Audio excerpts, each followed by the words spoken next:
Hi, we're Team FedEx versus UPS. We're here to identify, record, communicate, and analyze which among FedEx and UPS is a better investment choice.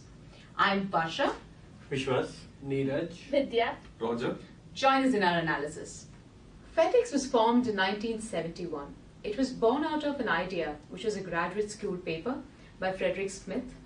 His idea was to come up with a system which can deliver goods overnight whenever the airports were not crowded. FedEx today consists of 4 divisions: FedEx Express, FedEx Ground, FedEx Freight, and FedEx Services. UPS, on the other side, was born in 1907. It owes its origins to the American Messenger Company, which was founded by James Casey and Claude Ryan in Seattle. It started out as a company that would pick groceries from a store and deliver them to their corresponding addresses. But UPS today consists of the following divisions. There's UPS Domestic, there's UPS International, and there's Supply Chain and Freight. FedEx's strengths. FedEx has a network in more than 220 countries and has more than 290,000 employees worldwide. It is known for its prevalent and excellent use of technology. What are its weaknesses? It's a very competitive segment. It works in a very, very competitive segment. The market share growth is very, very limited. What are the opportunities for FedEx? FedEx can grow by inorganic growth, just like it is, and the growing need for transportation. What are the threats that FedEx faces? Increasing operation costs, fuel, airport surcharges, and the new technologically advanced players like Amazon, who actually deliver using drones and more technologically capable vehicles. So let's look at UPS. What are UPS's strengths? UPS serves more than 200 countries and employs about 400,000 employees worldwide. They have an amazing and advanced supply chain. What are its weaknesses? It's a competitive segment, just like FedEx. It operates out of a very, very competitive segment, and market share growth is very limited. UPS is also heavily dependent on the local American economy and hence faces the brunt of it. What are the opportunities that UPS can target? UPS can learn to look east. It can target markets like India and China, where there are hardly any dominant players in this segment. It can also tap into online shopping giants like it already is and reach out and provide services to them. What are the threats? It faces increasing operating costs, just like FedEx. It's also threatened by technologically capable players like Google and Amazon, threatening it with new technologically advanced vehicles to deliver goods. I'm going to talk about the comparative streets position of both FedEx and UPS, which I've divided into 4 main points. The first one is the e-commerce growth. FedEx has lowered its e-commerce growth by fall 2015 quarter, whereas UPS has managed to maintain its growth by business to customer e-commerce based deliveries. The second point is the ground margin growth. FedEx's ground operation has declined from 16.5% to 12.6% by fall 2015 quarter because of the e-commerce based deliveries, whereas UPS has managed to maintain its growth. Third point is the international market. Both FedEx and UPS have managed to grow their operating profits in the international markets. For example, FedEx has acquired TNT in European market, which has a very high potential in the future. And also UPS is expecting 5 to 9% increase in their earnings per share by the end of 2015 because of the last year results. The fourth point is the fuel surcharge impacts. For long-term basis, there is no such impact for both the companies, but for short-term basis, there's a revenue increase noticed in both the companies as the fuel surcharge increases. Now we are looking at the FedEx stock till May 2016. We can see there's a dip in the price earlier this year. This is because of the impact of lower fuel surcharges and unfavorable currency exchange rates made in the international transactions. There's a rise in the stock price after March 2016. This is because of the deliveries is going up, and also the TNT deal has shown greater promises. This is the UPS stock till May 2016. There's a sudden drop in Jan 2016 because they had spent a lot on Christmas and they had not predicted well. There was less manpower and this costed them a mayhem. Also, there was a labor dispute in the West Coast which led to the lower in price. Now, let's have a look at risks specific to FedEx. FedEx Ground relies on owner-operators to conduct its line haul and pickup and delivery operations, and the status of these owner-operators as independent contractors rather than employees is being challenged. The business may be adversely impacted by disruptions or modifications in service by the USPS, as USPS is a significant customer and vendor of FedEx. In 2013, FedEx announced profit improvement programs, and the ability to achieve this objective is dependent on a number of external factors. In light of these factors, they may not be able to achieve their target, which they consider as a risk.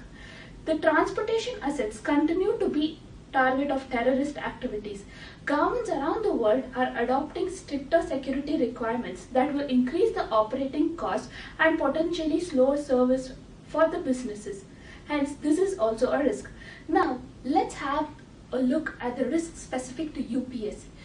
UPS considers the change in relationship with large customers as a risk, increased security regulations or breach, effect of global climate change, write-downs of carrying value of asset, insurance claim and expenses. UPS reports its business into three segments, namely US domestic package, international package, and supply chain and freight. These segments are further divided into sub-segments, which we will take it up later. Let's take a look at how these three segments contribute to the total revenue for UPS. As we can see, the US domestic package contributes nearly 63% to the total revenue for UPS. This indicates that the revenue contribution is not uniform in the case of UPS. Also, the revenue for the international package has reduced from the last year. Now let's take a look at how the sub-segments contribute to the individual segments. For the US domestic package operations, 71% of the total revenue came from the ground operations. It had a positive change of 2.6% year over year. For the international package segment, the bulk of the revenues came from the export segment, accumulating to 75%. It had a negative change of 5.2% year over year. And finally, for the supply chain and freight segment, 62% of the revenue was contributed from the forwarding and logistics segment, which had a positive change of 2.5% year over year. Now, let's have a look at the business segmentation of FedEx. FedEx reports its business into four segments.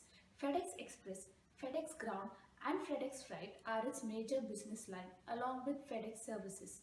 Each segment has several businesses under it.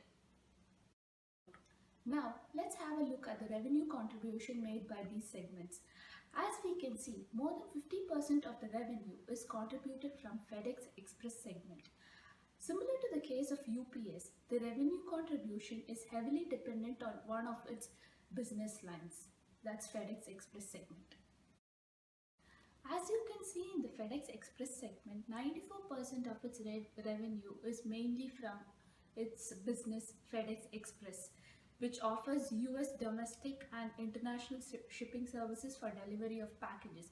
Other businesses like FedEx Trade Network, Supply Chain and Bongo together contribute only to 6% of its revenue. Similarly, when we have a look at the FedEx Ground segment, its major service line is FedEx Ground, which contributes to 89% of its revenue.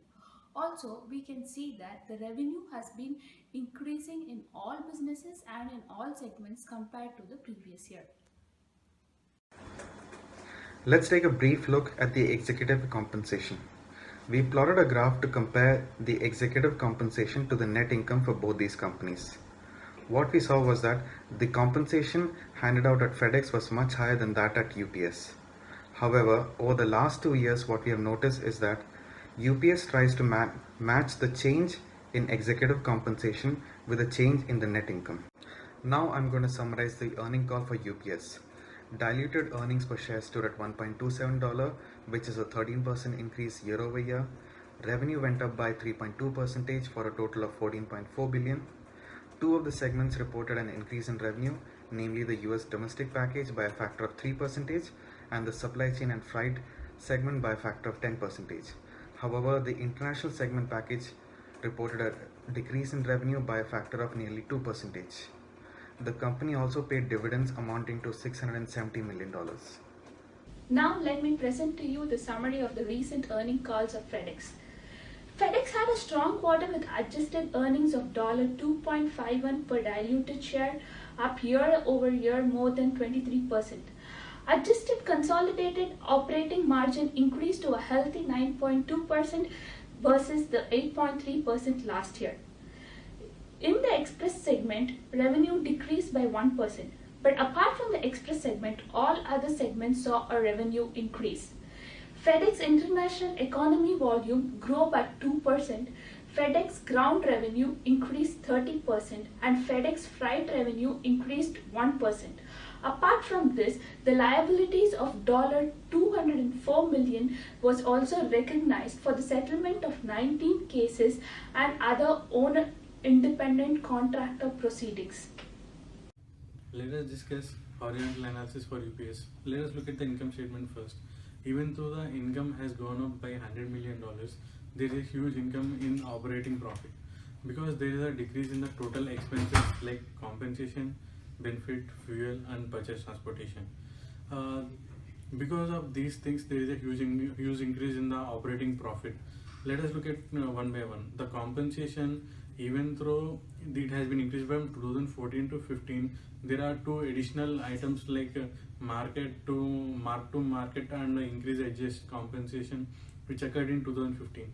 And the fuel has been lowered, which has clearly reflected here.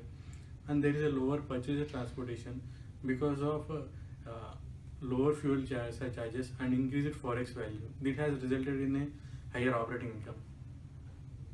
Let us discuss the horizontal analysis of UPS balance sheet. There is an increase in the current asset which is balanced by increase in current liabilities. The other main important things are there is an increase in the long-term assets part, especially intangible goodwill and intangible assets due to the recent acquisitions like Coyote Logistics, Poltraf, and Company Pro and IPS. So these are funded by long-term liabilities. Now let us discuss FedEx income statement horizontal analysis. Even though there is huge increase in the operating income due to the increase in the operating expenses like compensation, purchase, transportation, and other operating expenses, there is a decrease in the operation profit. Even the reduce in the fuel expenses have been nullified. So total net income has gone down by 54%. Now let us look at FedEx balance sheet.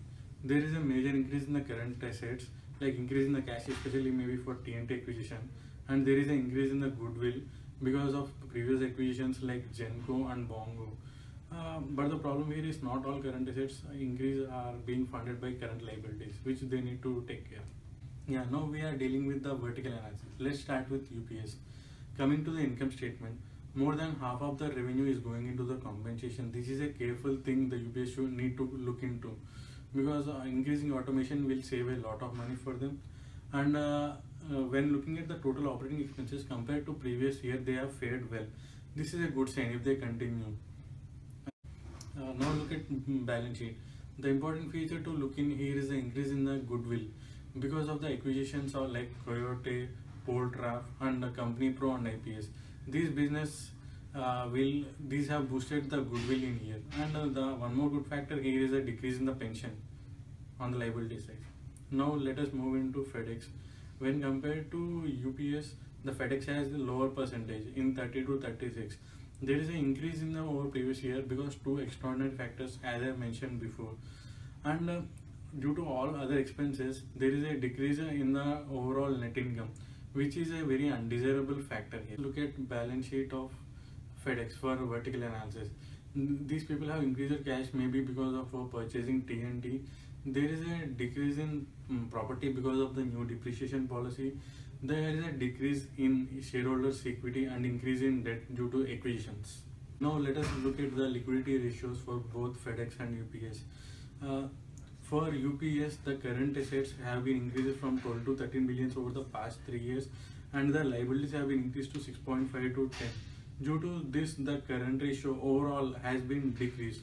But if trend is continued, the UPS need to be very careful in the future. When we look at the current ratio for FedEx, it has been fluctuating. But if we look at a long trend, there has been an increase. Both FedEx and UPS have current ratios more than the industry standards. I think UPS is closely near to the industry standard, whereas FedEx has far more higher. FedEx needs to examine efficient use of its assets so that it would generate more optimizing its return. Now let us look at the quick ratio for both FedEx and UPS. As we compare current and quick ratios, both of these ratios follow the same pattern. If we see the quick ratio is increasing from 1.42 to 1.59, whereas for UPS it is decreasing from 1.62 to 1.11. But both of these ratios are more than the industry average. I think they should invest more in the long-term assets and reduce their quick and current ratios. So we have seen the complete analysis of the two companies, including the horizontal and vertical. So what do you guys suggest should we do for should we consider the factors from a creditor's point of Debt view? to equity is one of the important ratios. Debt to equity ratio indicates how much debt a company is using to finance its asset relative to the amount of value represented in the shareholders' equity. If we have a look at debt to equity for UPS, the ratio has been deteriorating from 2013 to 2015. In 2015, it was 5.8, in contrast to 2014, where it was 5.4. This shows that the company is financed by creditors rather than by internal positive cash flow, which is dangerous for the company. So, what do you think? How does FedEx look? When you look at debt to equity for FedEx, it's probably marginally better. FedEx's debt to equity ratio has been deteriorating from 2013 to 2014 if you look at it, and it has been rising. I mean, the fact that it's deteriorating basically means that the FedEx debt to equity ratio is rising, and once again, the value now is bordering at 0.48, and this means that it's actually being financed by creditors than by internal positive cash flows, which is very dangerous. So when compared to UPS, FedEx might be in a slightly better position, but I think both of them are doing badly when it comes to this factor. That's interesting. I think debt to capital is also an equally important ratio because it measures the company's financial leverage. The higher the ratio, the more debt the company has compared to its equity. For UPS, it has increased from 0.61 to 0.85, which is alarmingly high, and is nearly 80% more than the industry average. They should seriously consider their debt position and take steps to reduce it. How is FedEx faring in this ratio? For FedEx, it is constantly increasing from the past 5 years from 0.1 to 0.33 compared to the industrial average at 0.48. This shows that FedEx has better position than UPS in terms of financial leverage. Yeah, when we look at the interest coverage ratio, both FedEx and UPS are continuously fluctuating because of their expenses and acquisitions and economy effects on them. But when you see UPS is more or less stable except for a couple of years. But UPS is more fluctuating except for the 1 year. The FedEx has been more than UPS for every year. Due to in the last financial year, because of the extraordinary items, it has dropped below UPS. So I think FedEx fares fairly well in this ratio. So, from creditors' perspective, after discussing these ratios, I think FedEx is in better position than UPS, and I also feel that we can leverage up to the industry average as the ratios for these are below the industry average. For example, if you take the debt to equity for FedEx, it's 0.48 while the industry average is 0.94. So what do you think? Looks like FedEx is way better off. Fair enough. Yeah, within the FedEx, as a creator, we should support FedEx. Yeah, I agree with you guys as well. But as an investor, what would you actually consider? Like say if you have money and we want to make an investment in one of these two companies, what are the factors that you would probably look into before investing? Coming to that point, net profit margin is one of the most important ratio because we are looking how much the company makes if it sells 100 rupees. But when you look at these two gains, both FedEx or UPS are below industry averages, which is an alarming thing. And both needs to set up, maybe the recent price changes would set this margin a little bit up. But both have been already fluctuating for the past years, just like other ratios. In this ratio, especially UPS is the most stabilized one.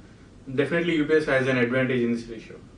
Next important ratio in the industry is earnings per share. It's fluctuating for UPS with the last dip in 2012. This is mainly due to the change in the pension plan. whereas FedEx it is projecting an increase in the ratio from 10.6 to 11.1 because they have changed their base pricing and taken profit improvement measures. So hopefully this should come as a remedy, as it has been declining since I 2000. think we should also have a look at dividends per share. As we know, dividends per share indicate how profitable a company is over a financial period. It also signals that a company is financially stable and performing well in its market condition. Now, if you look at the graph, it clearly indicates that dividends per share is always increasing compared to previous year for both the companies FedEx and UPS. This increase in dividend per share also signals that the management team is confident in the company's future profit. However, the ratio of UPS is always higher than that of FedEx. Okay, I see. Let's look at return on assets, which is an indicator of how profitable a company is when you relate it to its total assets. It shows how efficiently this management is using its assets to actually generate earnings, which is actually very, very important. We know how well the management is faring. When you look at return on assets for FedEx, it has been declining since 2003. It was around 8.3 and has been gradually falling, and it's about 2.5, which is very, very low. Which means that the management isn't probably using its assets very well. But if you look at UPS on the contrary, you can see that the return on assets has been around 12.64. Oh my god. So UPS seems to be using its assets pretty well. So this seems like the UPS management is very effective and is doing probably way more better work than its equal counterpart in FedEx. Actually, both firms are investing in long-term assets, which is a good thing. If you see, FedEx is investing more heavily as proportion of their net income to a point exceeding their cash flow from operations to fund their acquisitions. In order to make up for the cash flow shortfall, FedEx had to reissue new debt. But if you see, UPS on the other hand has consistent strong cash flow from operations, which it uses for dividend payments and large stock repurchase. By comparing the cash flow statements, it's clear to see that both firms are growing, but UPS appears to be more established firm with stronger operating cash flow that's sufficient to provide its working capital and consistently equity sharing with Fair enough, stockholders. Vidya. But if you remember from our class discussions, numbers are now the clear indicator. We are looking for numbers as well as a firm's strategical position and what their ideas are for the future. So from all those perspectives, if you look at it from a very holistic perspective, I believe though that UPS could be a very good short-term investment, could be a less riskier option, FedEx is definitely a great choice. They have a vision, they have a strategy that they want to pursue and they want to succeed at. So I think even UPS is definitely a less riskier option, but FedEx is definitely the option that we have to go for if you're looking for great yield in the years to come.